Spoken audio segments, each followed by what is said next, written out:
中午大會擺啦！左腳先入啊！係。左腳先入，左腳先入。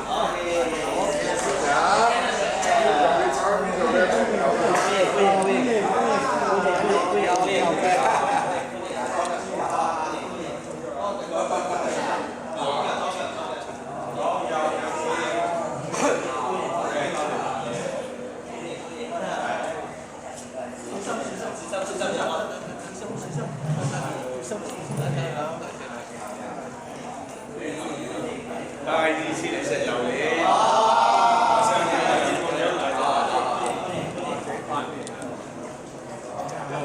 聞到啲香味。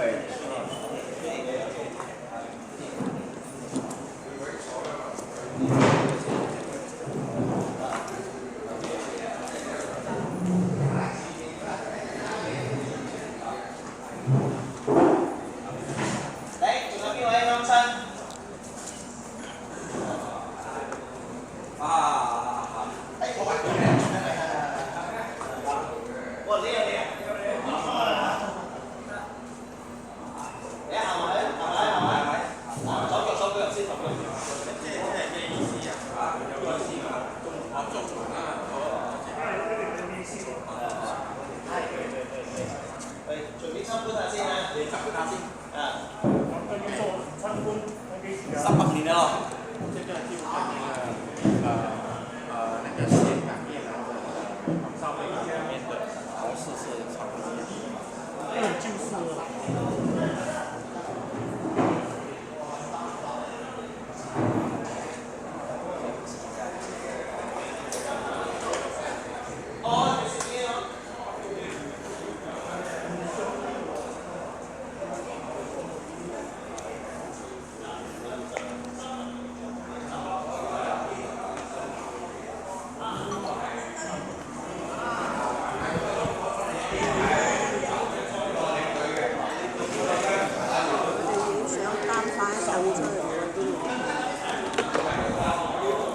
哦，擔晒啲凳出嚟，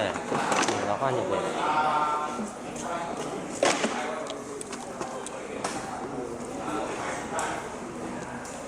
上次有沒有來過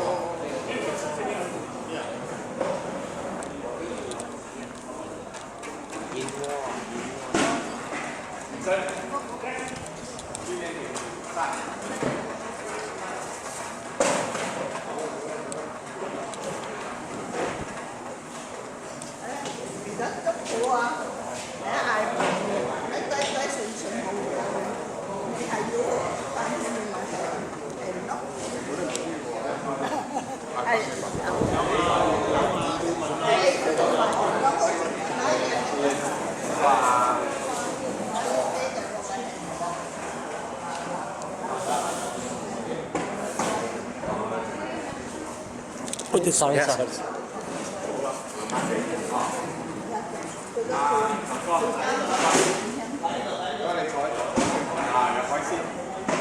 姑媽姐慢慢傾，跟住慢慢傾。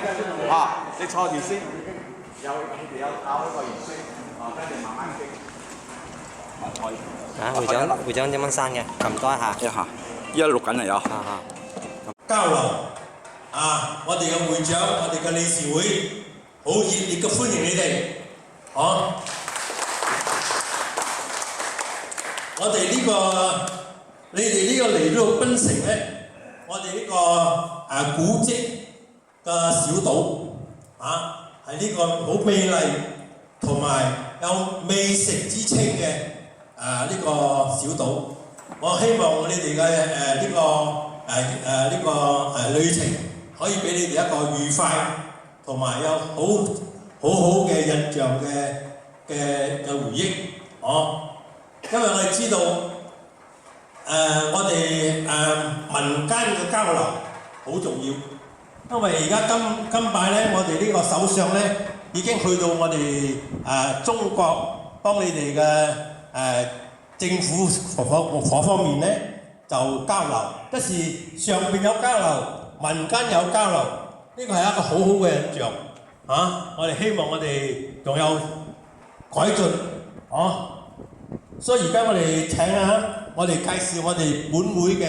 理事頭一擺咧，我哋就係我哋嘅會長準亞都鍾卓賢先生。各位，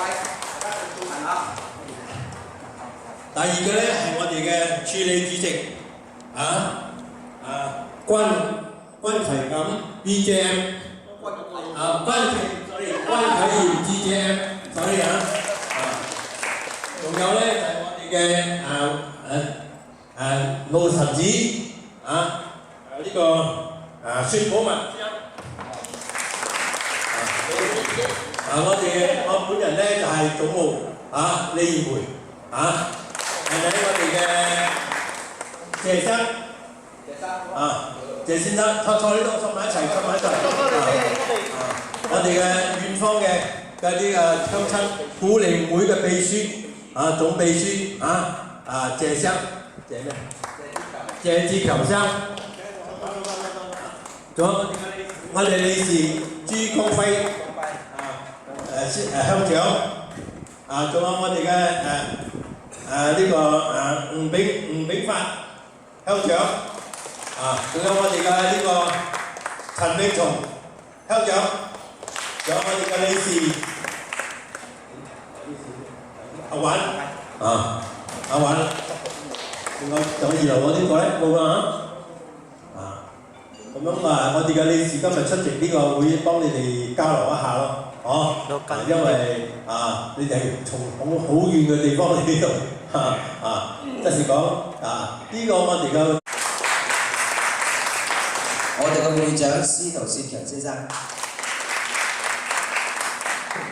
理事長司徒世全先生，副會長司徒榮添先生，副會長司徒卓琴先生，副理事長司徒百勝先生，仲有我哋嘅大姐大司徒愛華女士都係副理事長。咁小弟司徒建南就擔任會嘅副監事長，多謝大家。好多謝我哋嘅貴賓介紹咗，你哋相識咗咯，而家咧我請我哋嘅會長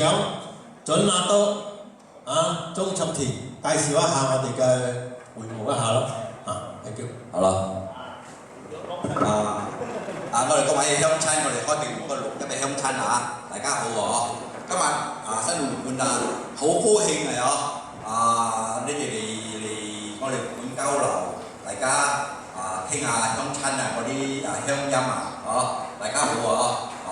其實咧，我哋新會館咧喺檳城咧，以前呢些時候已經有超過咗300年嘅歷史，真真正正不過係我哋咧就揾唔到佢嘅歷史，佢嘅證明我哋係揾到就係217年，就係講我哋會安排一個司理即係講個總務去移西嗰時處理嗰啲骸骨嘅問題，所以嗰時咧有打字佢叫做嘉慶6年，嘉慶6年咧就係1801年，我從嗰時計起到依家就係217年咯，咁樣。其實咧喺檳城嗰啲會館咧係咁樣嘅。先至同沿海嗰時嚟嘅時候，就會聚集到我哋嗰啲鄉親咧，就會起會館。所以你越接近個海咧，嗰間會館咧就係越古老越耐呢個歷史，所以一字字咁樣起到後邊去嘅咯。所以實際上佢有超過300年，不過我哋係揾唔到佢個證據咯，咁樣變咗以前我哋鄉親嚟到呢次嘅時候咧，講咧就好聽啲叫會館以前咧就係粉青會嘅咁樣以前咧個堂主鄉主咧坐喺樹，兩邊咧就係嗰啲雀尾，嗰啲雀尾講好聽就叫做好似黑社會今日變咗黑社會人嗰啲人會館咧好多嗰啲全部都係做晒生意咁樣所以佢嘅宗旨咁樣一直咁傳到嚟，而家已經有超過咗300年咁樣。依家唔係依家係會館，嗰啲係咁樣嘅。以前在100幾年前咧，就係帝國英國咁英國未嚟之前咧，我哋華人先到咗時咗，所以英國咧就要嚟嘅時候就可以抽我哋華人嘅稅。嗰時候義興啊，因天地會嗰時候啊，佢哋換咗個幫會嘅名叫做義興咯，喺馬來亞，就唔可以還稅俾佢，唔可以還稅咧就可以掟佢出馬來亞，佢去打又唔夠打，因為嗰時候我哋義興嘅嗰啲師爺咧，個係揸嗰啲大刀嘅嘛，嗰啲大英大國咧係揸嗰啲火炮嘅，所以唔夠打咧，所以大英大國咧就要有抽稅咯，就所有啲會館就要註冊，你唔註冊，你有3個人坐司咧，佢就拉你，所以全部要註冊。所有華人嘅社團啊，全部啊，嗰啲幫會啊要解散，全部要解散。所以我哋註冊到依家就係160年咁樣咯，所以我哋有我哋會慶時候就係會館店館就係217年，註冊160年，就係講呢個160年，你係安均計160年咯，咁樣。所以以前我哋先嚟嘅時候咧，就會接濟好多啲鄉親。中國嚟到呢次之後咧，就要安排鄉親住後邊，我哋後邊有3層樓嘅，嗰啲就俾鄉親暫居人，暫時居住咗之後咧，會館就要安排佢哋去做工，就係做咩工咧？就係做咕喱，佢嗰啲碼頭啊、搬運貨啊嗰啲係工作嘅，安排工作。佢哋定咗之後咧，佢哋就會在出邊再揾地方居住啦。有嗰嘢有家庭咧，就要出邊揾地方啊，就俾嗰啲新嘅鄉親過嚟住咁樣。所以以前就係我哋新會館扮演咁樣角色嘅咁樣啊。就一直延遲到依家咯，依家就冇咯，冇中國鄉親嚟咯，因為時代唔一樣啦嘛，所以有鄉親嚟我哋做拜訪咧，我哋好歡迎去大開中門迎接，好似頭先咁樣嘛，我哋大開中門迎接我哋各位師徒鄉親過嚟咁樣咯，大家交流會咁樣，真係好多謝大家OK。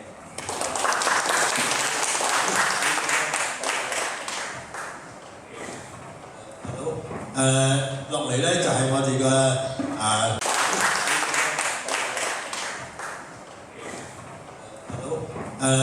落嚟咧就係我哋嘅處理會長，講下我哋嘅會館嘅活動一下咯。我哋仲有做到傳統嘅嘢，不時講我哋有武術啊，有咩咁樣講啊？我哋嘅會長介紹一下。落嚟咧就係你哋介紹啦。好喎，OK，thank you。歡迎大家各位師徒鄉親能夠今日來臨我哋新會館。其實我冇準備講咩嘅，我係俾總務咧叫咗上嚟講而家。OK 啦，咁就係大家講一講係啊，我哋會館咧，直到至今咧係217年可以揾到嘅，就係咁樣。我哋過去咧正話喺8月5號嘅時候做咗我哋嘅呢一個會慶，咁樣我哋亦都將呢一段嘅館史咧係推上咗217年嘅。咁樣嚟緊咧，我哋亦都會正式嘅做好我哋一本嘅呢一個特刊咧。係因為呢個特刊就要將好多嘢又要記錄在案裏頭，正式嘅向我公佈一下。咁樣呢個亦都係因中國新園區呢個外交局嘅要求，我哋咁樣去做嘅。咁樣而家我哋搜集緊好多咁嘅資料。咁樣今日你哋嚟到呢度，我哋就做一個祝願嘅儀式。呢個亦都係我哋鍾會長咧喺呢幾年入邊咧堅持咧每年都要或者係遠道而嚟嘅鄉親係咪？我哋都要用咁嘅儀式嚟到迎接大家嘅。呢個係一個代表我哋最高嘅呢個敬意。我歡迎大家咁樣嚟嘅。咁樣你睇到呢度會館有幾樣嘢，就係其中呢一個亦都有係寫咗我哋會館嘅一個歷史。但係呢度咧就有一段話咧，就話講到咧如果你係睇如果係用留心去睇嘅話咧，佢都會有講到咧。就係嗰陣時係建館成立嘅時候係，即係話會館會長所講嘅嗰一段時間為標準，但係直接到最近就係會長咧自己去發現到嗰個石碑咧喺嗰個義重嗰度咧嗰個問題，所以咁我哋就正式將佢嘅嗰個會令咧推手到217年㗎啦。咁樣呢個咧亦都有講落一段嘅，因為呢個寫嘅時候應該係比較係用一啲白話嚟寫嘅，就唔會係嗰啲文言文啊，係古老嘅字跡，應該係睇得明佢嘅呢個本史嘅。我哋亦都有旁邊有多少介紹有關我哋家鄉新會嘅特產啊、人啊、事蹟啊喺呢度。咁樣我哋會館咧每個星期日咧依然嘅仲有保留我哋呢度嘅，其實呢度好多會館咧都冇一啲點樣話講係以前間間會館都正話好似講會長所講咁嘛，以前習武啊、練武啊係我哋中國人或者係海外嘅一個消遣娛樂啊。但係好多我應該相信澳門嗰度、香港都有好多都係打麻雀嘅，但係我哋有冇打麻雀？我哋呢度冇打麻雀嘅，呢度冇打麻雀。但係咧，我哋咧好多年幾十年咧都係有我哋嘅呢個師團啊，同埋呢一個喺馬來西亞依家已經走翻隻，只係得我哋呢度有。但係好可惜嘅就係喺上一10幾年前嘅時候咧，呢個咧就停頓咗。但係咧，我哋亦都慶幸嘅有我哋嘅總務李師傅咧係呢個楊氏同埋陳氏太極嘅太極師傅。咁樣我哋每個星期咧都有依然嘅仲喺度有教班，即係話有做翻我哋咁嘅呢一個健身呢一個打太極呢個武術嘅呢個傳統活動嘅。咁樣呢一個亦都係我哋新會呢幾年咧依然保存，要愛強身健體啊，有咗強壯嘅身體先至可以做好個會務。咁樣我又知翻我哋我哋總務所講嘅係嘅我哋嘅首相馬哈迪就係前幾日啦，去咗中國嗰度做咗嗰個拜訪，尋日亦都見咗國家主席習近平主席。咁樣咧，今日咧亦都正式向外公佈咗，就係馬中嘅呢個幼兒咧係唔變嘅。雖然我哋換咗政府，咁樣好多啲政策咧依然嘅就會更加，而且我相信亦都會更加好啊。咁樣其實澳門又好，中國又好你冇話即係話北邊啊，我哋全部都係南邊嘅南方嘅，其實都係唔遠嘅。其實如果你飛北京、飛首都嘅話，仲遠過飛過嚟馬來西亞。咁樣真係嘅，希望大家以後多啲兩方面嘅多啲交流。咁樣我哋亦都希望有機會，我哋亦都去到澳門，嚟到拜訪大家嘅。多謝大家，我再次歡迎大家。而家我哋請我哋嘅貴賓。咁我哋咧就我哋澳門係嗰個我哋嘅會咧就喺呢個2013年成立嘅所以呢個時間咧就唔係好耐6年時間咁咧就我哋嘅經驗都係好少嘅就希望你哋多多指教我哋咧就希望你哋日後能夠多啲嚟澳門我哋大家多啲聯繫我哋多謝你哋咁熱情嘅款待我哋多謝大家。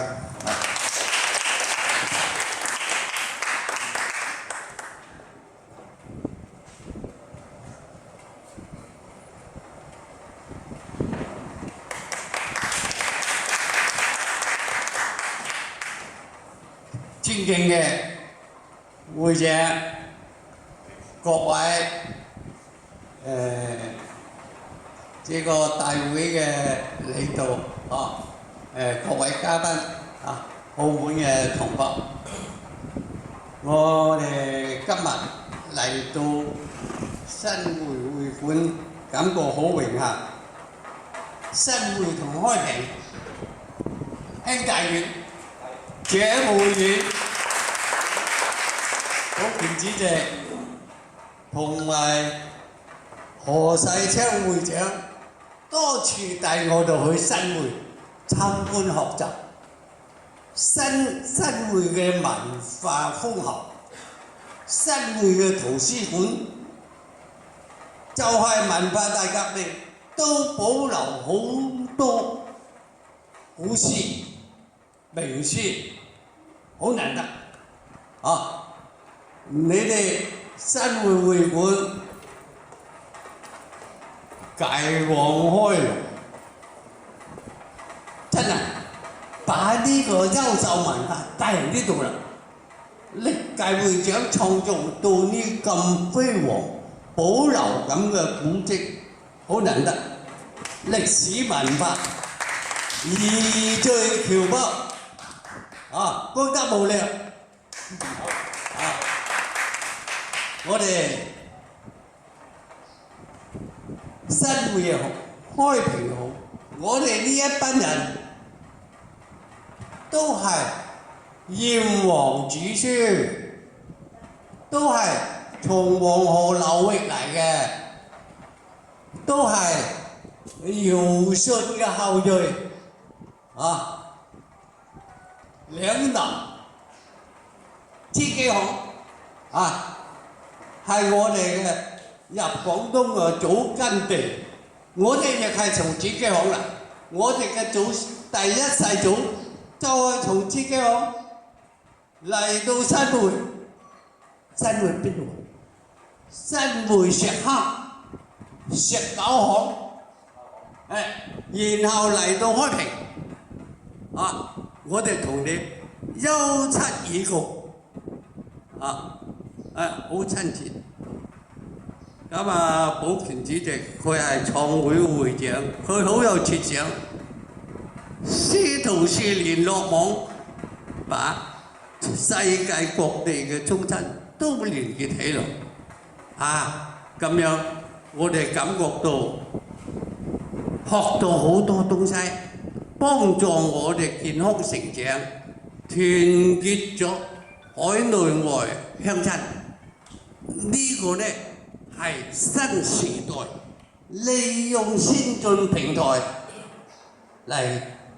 就係保團闖世界。你哋喺呢度闖世界就係生根立根啊！立根你哋培養咗祖孫後代啊！咁我哋係咁嘅設想，你哋可以講係有創新。你講話啦，好多會所喺度群嘅老人啊，打麻雀啊，做呢啲事。你哋打太極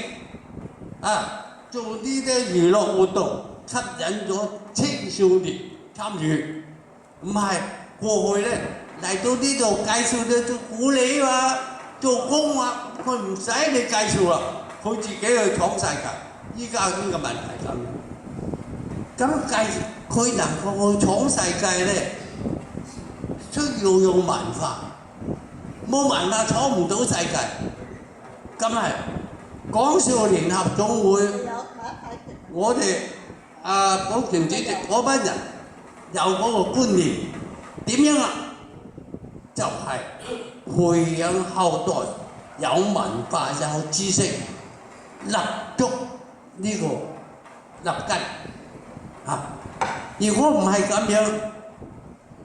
你馬首相都唔搶你啦！馬首相會點啊？馬拉人點亦唔搶你啦，係嘛？因為馬首相依家咧到北京。定咗5項合同，即係馬來西亞馬上咧就成為一帶一路好重要嘅聯絡站，帶動起嚟，我哋同根同源，有共同語言，你哋可以講係發揮好大嘅作用，梗係依靠你哋因為佢哋其他嘅語言文化心態都唔同，咁我哋咧有共同語言，有共同嘅心態，梗係依靠。所以咧，馬來西亞嘅僑社大有作為咁我哋喺鄉長啊，喺呢個國內，我哋好閉塞啊！我哋希望你哋今後發展，把我哋帶動起嚟。係咁樣啊！咁依家咧就嚟到向你哋學習啊，向大家致敬，多謝多謝。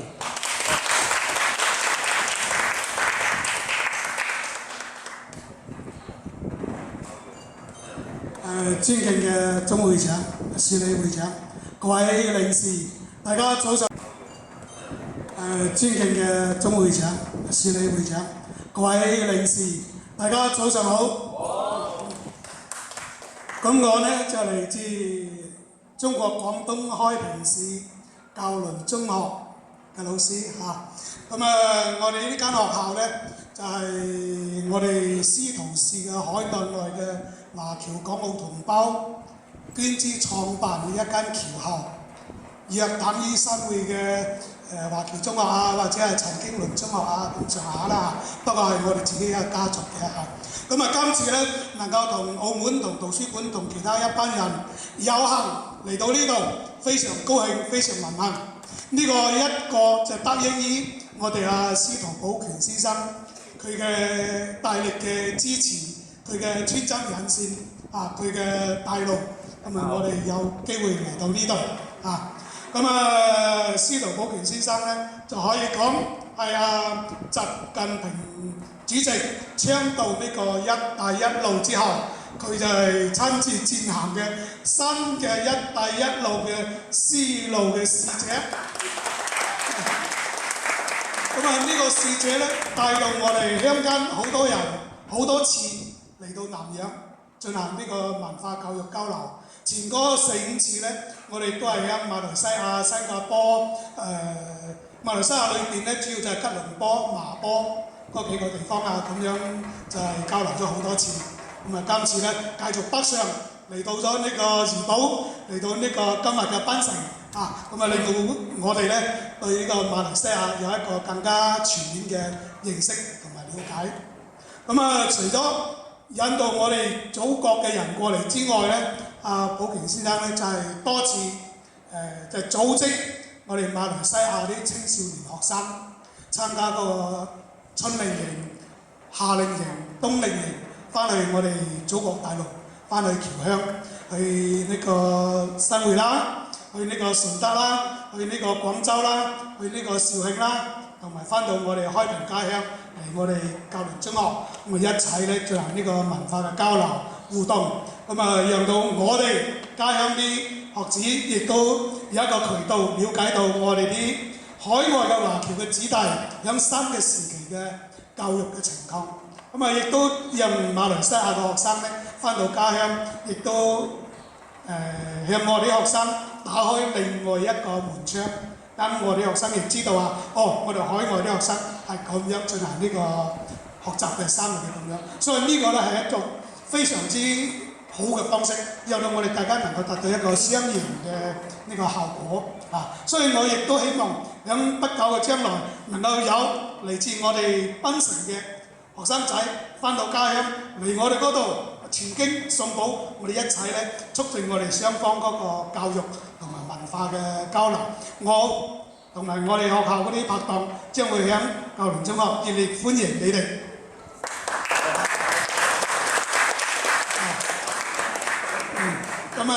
新會呢，梁叔講係我哋嘅老大哥，其實我哋之前呢亦係新會嘅，因為開平成立已經嘅歷史咧係300零年啫。我哋開平成立之前，有啲地方係新興嘅，有啲地方呢就係恩平嘅，有啲地方呢就係新會嘅。好似我哋赤坎就係屬於新會館嘅，300多年前之前就係直接就係新會嘅，係江州嘅我哋叫做古江州嘅德行都江州德行都，後尾300年前之後，就始終有個開平先從新會過咗出嚟所以唔單止係老大哥，以前根本就係一家人，所以呢個係一家人嘅一個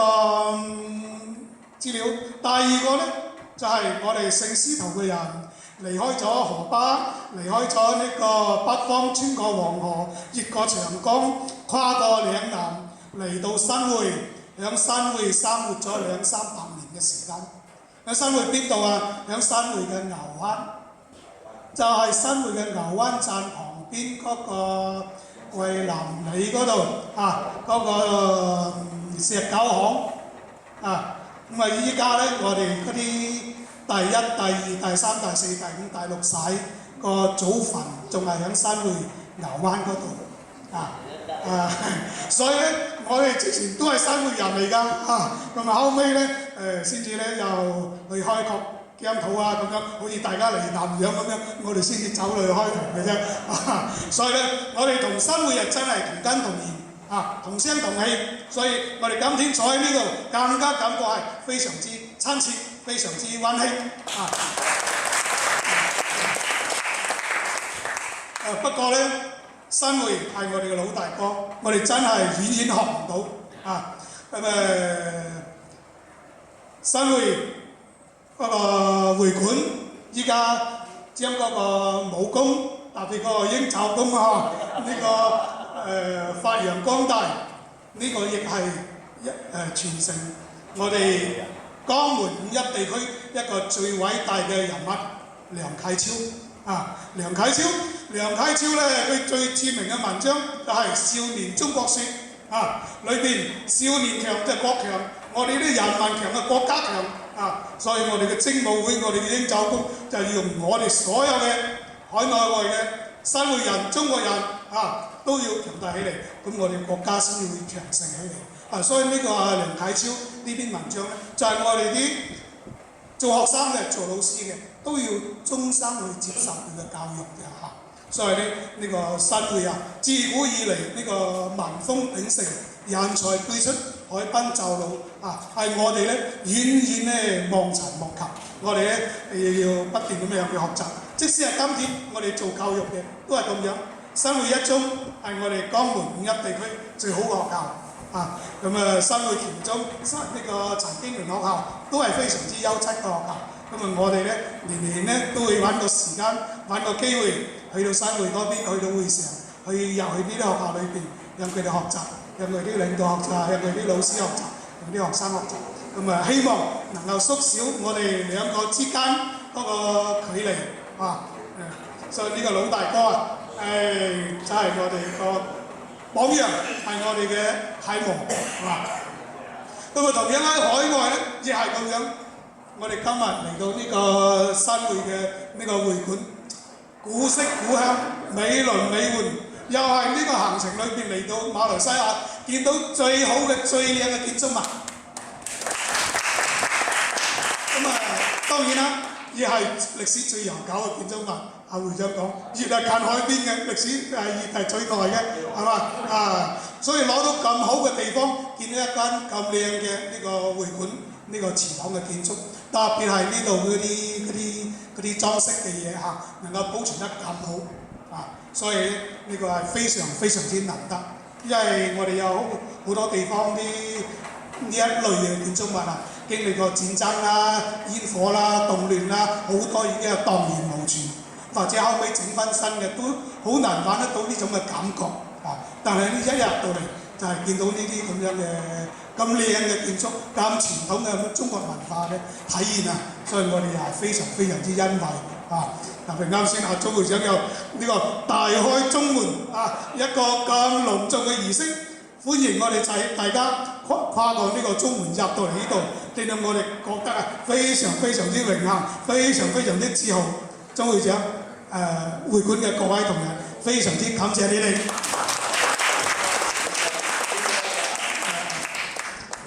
我哋啲僑民當初咧隻身漂洋過海，一支公咁樣走過嚟，係嘛？經歷過300幾年嘅艱苦嘅奮鬥，一代、2代、3代、4代咁樣奮鬥落嚟憑住我哋自己中國人嘅聰明才智個智慧特別係呢個勤力拼搏，呢個係我哋中國非常之優秀嘅傳統啊！咁啊，大家咧能夠喺呢一塊咁樣嘅遠離祖國嘅地方啊，人兵不熟嘅人生呢個陌生嘅地方，能夠佔據有自己嘅一席之地啊！所以我哋啲先民又係非常之值得我哋驕傲嘅。咁啊，我哋大家能夠喺呢度同我哋啲馬拉人同我哋啲印度人喺呢度和平共處啊！一齊開拓呢塊疆土，喺呢個美麗嘅馬來西亞開拓我哋自己嘅美麗嘅人生，一步一步咁樣令到我哋嘅生活呢個越嚟越好，大家喺度安居樂業啊！呢個讓到我哋啲華人、中國人喺度呢個開枝散葉，我哋嘅陣容越嚟越龐大，我哋嘅人口越嚟越多，我哋經濟越嚟越好啊！生活蒸蒸日上。咁啊，呢個亦係值得我哋祖國嘅人民非常之自豪嘅啊，為你哋感到驕傲。咁啊，同樣咧，亦都希望我哋海外嘅僑胞啊，咁啊，以後有機會亦多啲翻去家鄉行一行、睇一睇，翻到你哋嘅家鄉新會嘅同時，亦嚟我哋隔離嘅開平嚟睇一睇啊！開平有個世界文化遺產係廣東第一個啊！當然嗰啲碉樓啊，咁我哋新會亦都有好多啊，都係呢個碉樓咧，唔係開平啲本土人創造嘅，係海外嘅華僑港澳同胞翻嚟整嘅啊，都係我哋啲華僑嘅心血啊！喺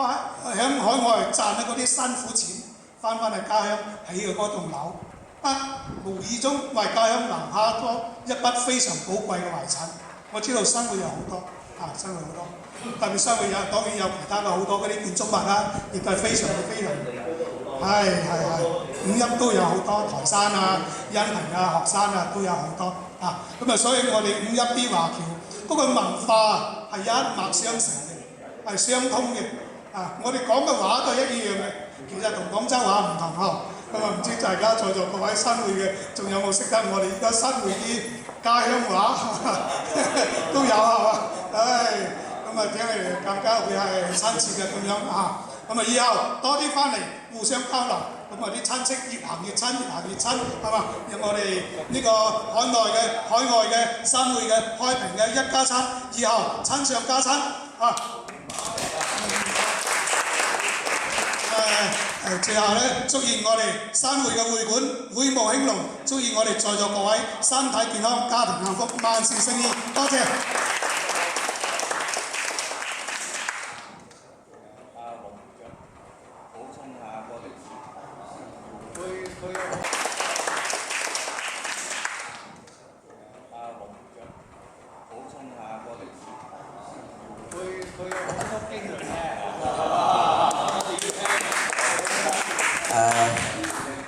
尊敬嘅會長、各位理事、各位鄉親，好高興今日能夠受到咁隆重嘅儀式咧，走入我哋嘅新會會館。其實我嚟咗好多次㗎啦，經過個門口，因為你哋平時冇人，所以入唔到嚟。今日終於入嚟睇啦。咁啊，其實咧就覺得好一個咧，我就感受到首先感受到我哋新會僑胞嘅呢個傳承中華文化，同埋喺異國他鄉立足落扎根大馬呢種心情。所以呢兩句對聯我好有意思，我覺得新氣象，世界升平賴我同胞，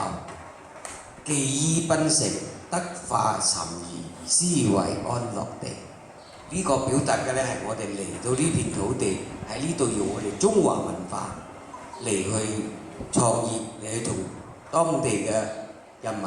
共融共處、共同發展。呢個睇到，所以有200幾年，即係甚至幾百年喺呢度能夠扎根發展。嗰句咧就表達對我哋國家、祖國、家鄉嗰種情懷，係會宗族文明主義，連眾子女經營海外，因為報國。偉壯愛山，所以呢兩個對聯咧，一入門俾人睇到呢個。第二個咧，一入門我睇到，首先我睇到我哋嘅屋頂，由中間嗰個好似太陽咁樣嘅中心啊，兩邊係兩隻鰲頭。鰲頭咧就所以琴日會長講啊，我哋新會會館咧到而家保持咗一個傳統嘅，我哋啲鄉里考狀元，中咗狀元翻到鄉下得到我哋嘅一種禮儀，所以每年觀音誕5月13嘅時候就舉辦咁樣嘅儀式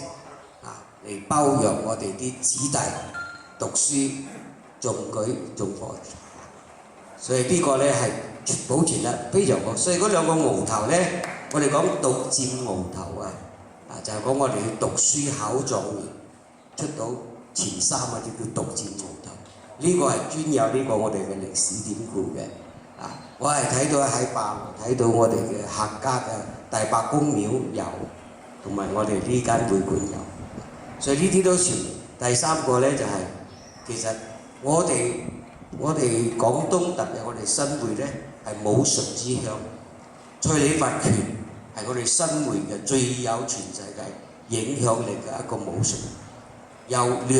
幾萬嘅海外子弟。中國嘅拳喺海外最受歡迎、最多徒弟嘅就係新會嘅蔡李佛拳。咁啊，新會嘅拳咧就武術之鄉好多嘅，頭先講嘅有詠春拳啦。有我哋嘅呢個太極啊，仲有先講個咩拳啊？你哋而家要再撥一個鷹爪拳啦，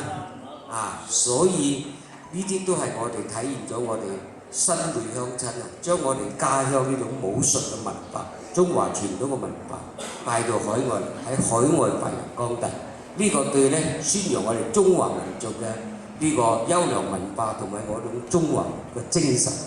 所以大家知道，一講到武術喺過去嘅年代，我哋被稱為東亞病夫。東亞病夫即係抽瓦片啦、受屈啦、冇力啦即係咁講嘅。即係所以外國人嗰陣時咧，就清末嘅時候咧，就蝦我哋蝦得好犀利嘅。所以咧，新會嘅鄉親嚟到呢度，將呢種武術發揚光大，將呢種精神傳承落去咧，我覺得係非常非常偉大嘅，又好值得我哋一佩而係值得咧，我哋中國內地以及海外啲華人咧學習嘅榜樣。咁其實咧，檳城咧係一個歷史悠久嘅一個華僑聚居地嘅一個城市，可以講全世界咧係華人居住嘅地方咧，保留華人文化咧最好嘅個地方。同埋咧，其實我哋好宏名校，我哋咁多幾十年嚟都係華人喺度管呢座城市，所以有特別嘅感情。咁我哋華人就爭氣做咗行政官管呢個，咁我哋都唔爭氣。所以而家檳城成為咗一座世界文化、歷史文化古城，有世界嘅歷史嘅呢個叫做世界文化遺產，有南屋張拔氏嘅南屋有我哋嘅潮州會館好多都已經俾聯合國列入咗。呢個會館都係啦，所以冇錯，佢唔係對。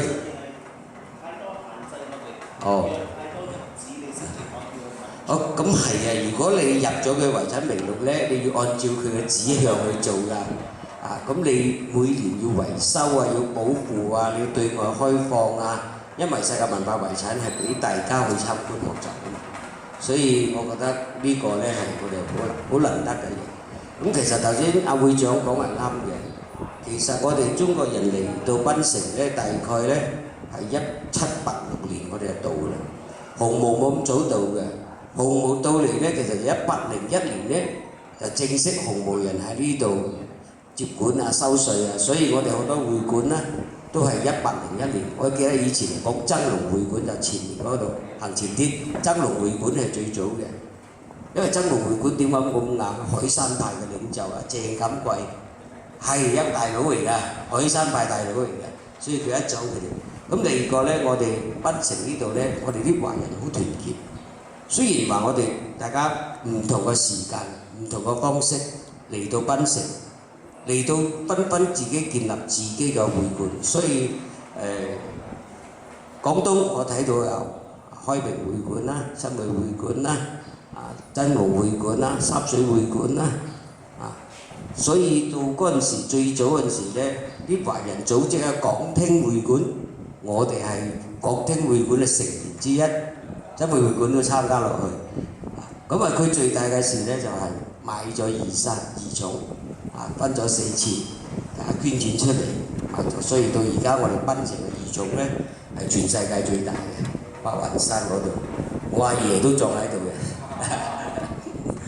所以呢個我覺得真係嚟到呢度咧，感覺到我哋中華文化嘅博大精深同埋佢嘅影響力喺檳城咧係充分體現出嚟。另外咧，我都同檳城好有緣啦。呢次咧，我係受潮州會館咧，佢哋係今年嘅全國代表大會咧年會係16號、14到16、15到16、17號佢哋開。